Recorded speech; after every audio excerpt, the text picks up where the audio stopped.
cricket is about to make a comeback. International cricket with England to play West Indies, marking the start of a new chapter in the game. But cricket in COVID times may never be the same, with new rules and new guidelines. And to explain those, I'm joined by the man who shaped them, the head of the ICC Cricket Committee, legendary Indian cricketer, former India captain Anil Kumble. Appreciate your joining us, Anil. Looking rather dapper in that new beard of yours. Tell us, first of all, how have COVID times treated you and your family? Hope you all are well. Well, we're all safe and healthy, and yes, it is unprecedented, and I guess these are the new normal, so to speak. Yes, all of us are well. Thank you. You know, that's good to hear. Let's turn to the cricket. As I said, cricket perhaps will not be the same in COVID times. Do you believe, in a sense, that cricket can ever be played normally as it used to be before COVID, or has the world completely changed, or has COVID completely changed the cricket world as well? That's our belief. Yes, there will be a few changes that we have sort of recommended. It's not going to be normal, but at the same time, we believe that sport brings in a lot of positivity to the society, and we believe that if players can go out there and compete in safe environments, because at the end of it, the primary concern for all of us is the safety and health of players and the other stakeholders who are involved in the game. So with that, we believe that in these COVID times, which are constantly changing, so these are only interim measures that we have put in place, and we believe that these will certainly enable the sport to come back. And that's our only primary aim at the moment, because everything needs to come back to where it used to be before COVID. So we are hoping that cricket will enable that process in the long run. Yes, it's only temporary, and we hope that things will start getting to normal as they were before COVID as soon as possible. You know, you mentioned the safety of the players and the need for a safe environment. How do you really create a safe environment, given the fact, Anil, that the players will be sitting together in a dressing room, they will be fielding close together, lots of backslapping could well take place? How do you create social distancing that ensures the safety of players, given the close proximity in which players play a game like cricket? I think the medical advisory has gone into detail about what are the precautionary measures and what are the likely risk enhancers, so to speak, in cricket. The immediate risk is the saliva, which obviously is the carrier of the infection, and that's something that which was suggested by the medical advisory to eliminate. So we have tried to eliminate that risk. And like I said, it's going to be the new normal. So even the dressing room environment will be slightly different to what it used to be. So we may have to create certain distancing measures there. On the field, of course, it's not that easy to create that. I mean, football, we have seen, has already come back in some form. And you have to just closely monitor this as well. I mean, there's no fixed solution to this. We are hoping that the recommendations that we have made will enable the sport to come back, and then watch and learn. I think that's the message. You will have to closely monitor each day as it comes, and take it as it comes, and then try and create an environment where cricket can be played. And we are hoping that the recommendations that we have made will create an environment where sport can come back. It's not going to be easy. You can't really surveillance every player, what he does. It's the responsibility of each individual as well, as to how he takes care of his own health and safety. At the same time, within the ground, there will be certain precautionary measures that will be undertaken by each board, and it will also depend on the country that they are playing in. And yes, the recent announcement of West Indies England Test series, the hotel is within the ground, so that's an advantage where you're not actually going out of the stadium itself. They will all be under quarantine for 14 days. They'll all be tested before they start the test match. And, there are certain measures that we have taken to enable, in case someone does Right. show symptoms, any symptom, he can then get replaced. So those are the precautions that we have taken, and we hope that these measures will enable the sport to come back. Let's come to one of the major contentious recommendations that you have made, which has stirred a bit of a controversy: no use of saliva on a cricket ball. Now, here's one of the world's greatest bowlers before me. You've used saliva, as have so many bowlers, to keep the ball shiny. The fast bowlers did that perhaps more than others. Was that contentious? Was that controversial? And was that a decision that you had to take? Because some believe it takes away some of the power that bowlers had to keep the ball nice and shiny.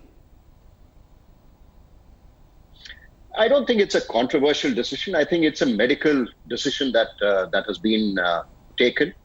In my view, yes, it's second nature to all of us. Growing up, right from a young age, when we have started playing with a cricket ball, we've always used saliva. So it's very difficult to get away from that aspect of the game. But having said that, we'll have to untrain and then probably train back in the new normal. I mean, that's the only option that we have, because we felt that the only way that cricket can be played is if we eliminate the use of saliva on the cricket ball, because that is perhaps the most contagious way of spreading this virus. And since this virus is very unique, where even asymptomatic people can spread the disease. So that's the biggest challenge that we have today. And yes, it's going to take away some element of, I don't say advantage to the bowler, because we don't know. We don't know whether just using the sweat will be enough to keep the shine on. That is one element. The other element that is unique to cricket is the pitch, which not necessarily is an advantage to other sport. So you can play around with the pitch to keep the balance between the bat and the ball. So if you want to leave grass, additional grass on the surface, you could do that to keep the shine on for longer. This is probably a unique opportunity to bring back the spinners in the game. I mean, keep it dry and bring the spinners back. It will be a different challenge. And cricket is a game of uncertainties. We have always dealt with that. That's been the biggest challenge in Test cricket. I mean, Test cricket is being loved and followed and played because of the uncertainties that are unique to this sport. Every day is a new challenge. I mean, in England, we know that when the sun is shining, it's a lot easier to bat. When there's cloud cover, it's difficult. So each day it has a unique challenge. And then players have adapted to those challenges very well over the years. So I don't see that this new challenge will not be adapted by the players. I know it will take a bit of time, because you have to undo a lot of learning and a lot of natural instinct that has happened over the years. You'll have to change that. Even as a spinner, for me to grip the ball, I would apply saliva in some state during my career. So that's something that you'll have to get rid of. So it's quite a challenge. But then, having said that, if you ask any player, would you rather play not using saliva, or would you want to use saliva and that's the only way I'm going to play? So I guess all players would say, look, I would rather go out there and play. Okay, and that's what we have sort of recommended at this stage. That's a fair enough answer, I guess. But, there are the likes of Sachin Tendulkar. The great Tendulkar has recommended that you give bowlers a new ball every 50 overs. There is Brett Lee, who has possibly suggested that you allow players to use wax, an external substance, is what Lee seems to recommend. Do you believe, therefore, it's going to be a case of trial and error over the next few months as the game slowly resumes, that you will have to start making more and more adjustments for this COVID age? Yeah, I think we will have to. But, this was obviously discussed in the Cricket Committee of using an external substance. We've always been very critical of any external substance that we have used on a cricket ball, other than the natural substance of a sweat or a saliva over the last so many years. We've been very critical. And now to legalize an external substance to come onto the ball is something that we believe we shouldn't do. Yes, so, and how much of wax can you apply? Who's going to monitor that? It's again, a big challenge. So we felt that, instead of legalizing something that we have constantly monitored over so many years and been very critical of its use on the ball, it's better off to take away one element and then see how it pans out and take decisions based on Right. the outcomes that we see on the field. Yes, it is dynamic, and like I said, these are all interim recommendations. And if in the next few months we feel that the COVID situation is getting towards normalcy, then you may see saliva coming back. I mean, we don't know. So it all depends on how how the overall COVID situation is in the world. Currently, our recommendations are based on what we see in the world today. The other big recommendation that you made, Anil Kumble, is that there will be no neutral umpires during this period. There will be home umpires so that umpires don't have to travel excessively from one country to the other. Presumably, that's also there's also, of course, your other big recommendation of COVID substitutes, which means possibly in the middle of a match, if someone develops COVID symptoms, he or she can be immediately replaced. So it appears that you are looking to change the game to suit the COVID times in a way. Yes. I mean, we felt that the elite umpires, if you look back at before COVID, they traveled the maximum, more than the players. They used to crisscross countries. And in these times where there are quarantine measures and there are challenges of travel, because it depends on which country they are from and where they are traveling to, we felt that we could look at the local umpires getting to officiate in test matches. And because, anyway, they've been officiating in T20 games and ODIs, one local umpire has always been a part of. And we felt the need that this could be a interim measure, and it will also give us as to how the whole this scenario develops. And we also believe that because of the lack of experience of some of the local umpires standing in test matches, because they don't have the experience of standing in a test match, we believe that an additional review will enable to give some sort of a cushion to both the teams in case of certain errors that creep up in the game. So that was one of the other recommendations that we made. And of course, the COVID substitute is something that again came from the medical advisory team, because the medical advisory team believes that any kind of symptom, you could develop. Yes, all the players will be tested before the start of the game, and like Rajdeep, that it's over 5 days, and there have been many times where players have developed fever symptoms, flu symptoms during a game, and they've been out perhaps on the second day of the game, and then they have come back on the third day feeling better and contributed back into the test match. Whereas in these COVID situations, if someone develops any kind of symptoms, then the medical advisory team recommended that they should be out of the game totally. They should be treated as a concussion substitute, wherein like-to-like replacement comes in. He's out of the game. Even any kind of symptoms, the first probably look at the symptom would be a COVID positive, and then taking them out of the game, and then try and create an environment where the players who are on the bench can come back and contribute. So the substitute will be treated like your concussion substitute, so he can play and participate in the game, and anybody showing symptoms will be out of the game. These are all very, very interesting innovation. The challenge, of course, is that many of these matches are going to be played in front of empty stadiums, Anil. We are already seeing that with football. We're going to now probably see it with cricket. Do you believe that's going to take away from some of the intensity, the real excitement of cricket? Yeah, it does. I mean, we know as players that you always want to play in front of a full house because that creates the excitement that pumps in the adrenaline for each player to perform better. It pushes players to go beyond their limits.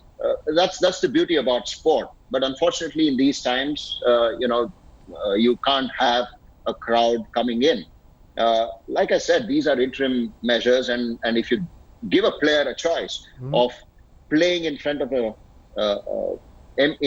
an empty stadium, given a choice, or not play at all, I guess all of them would put their hand up saying, I don't mind playing the game in an empty stadium. Sure. It's unfortunate, but I guess that's the times that we are living in these in the COVID situation, and we hope that things will start getting better in the near future.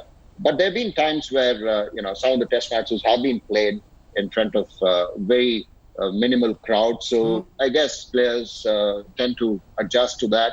I don't think the intensity will drop, but yes, the excitement, the adrenaline, and the crowd being there certainly adds to the performance of players. So yes, some players thrive in that kind of an environment. Those players will certainly miss the buzz on the field. You know what? Because, as having played the game in my own small way, the excitement when someone takes a wicket or someone takes a hat trick, scores a century, should players be celebrating by hugging each other, all those fist pumps and patting each other on the back? Will all that stop, or do you believe the natural instincts of the players will take over? Do you recommend that players go into a huddle? Do they celebrate, or is the huddle over at least now in COVID times? At least for the time being, yes, Rajdeep. I think we need to practice what the guidelines suggest, because I don't think it's important for players to demonstrate that as well on the field of what the guidelines are. It's not easy, like I said. It comes naturally to all of us. There will be some sort of holding back when things happen on the field. It's not going to be easy, but I guess people will start to accept it and start learning as they move on.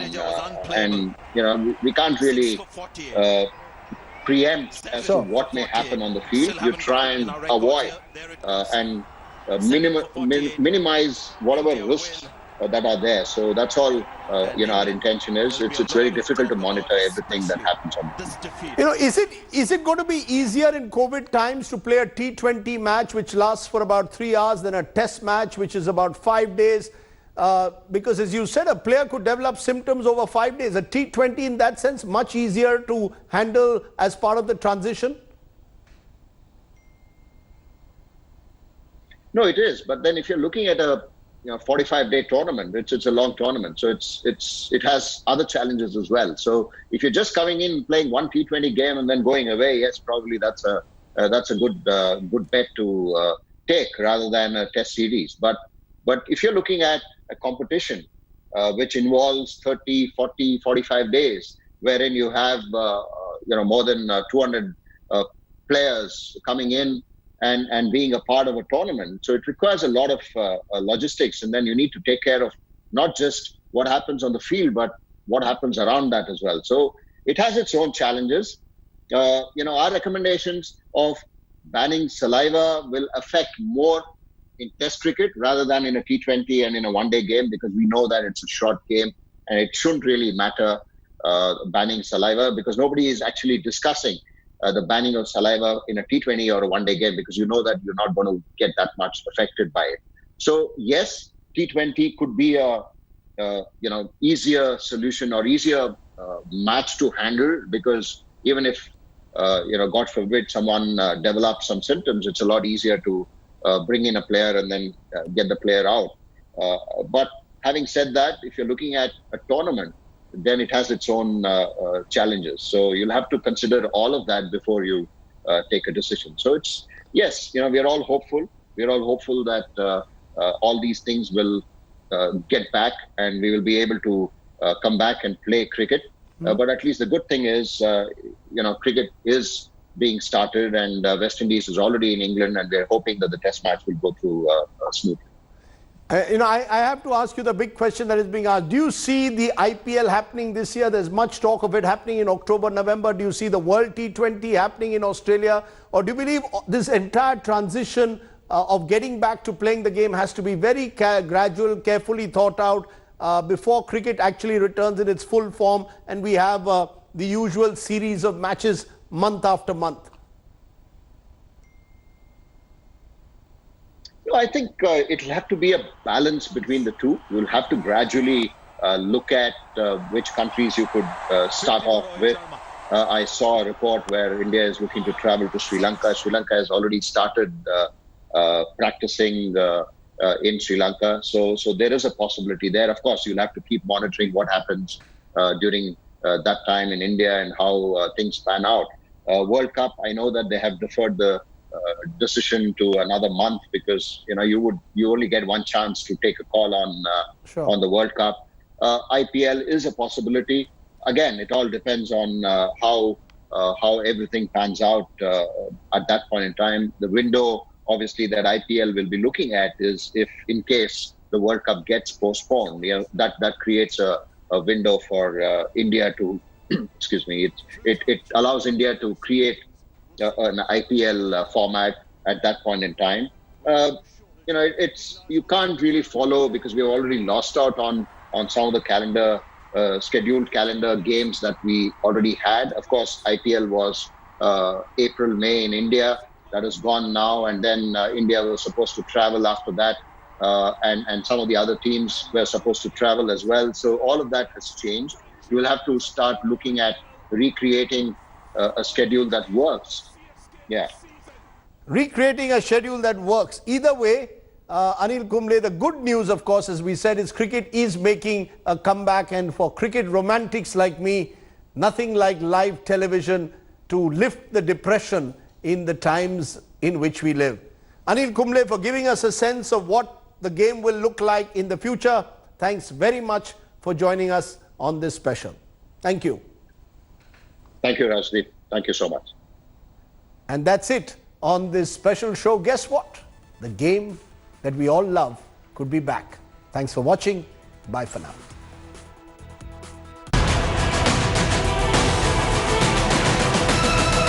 Hello everyone, this is Anil Kumble here. Hope you enjoyed this video. For the latest news and analysis, like and subscribe the India Today YouTube channel, and don't forget to press the bell icon to stay updated.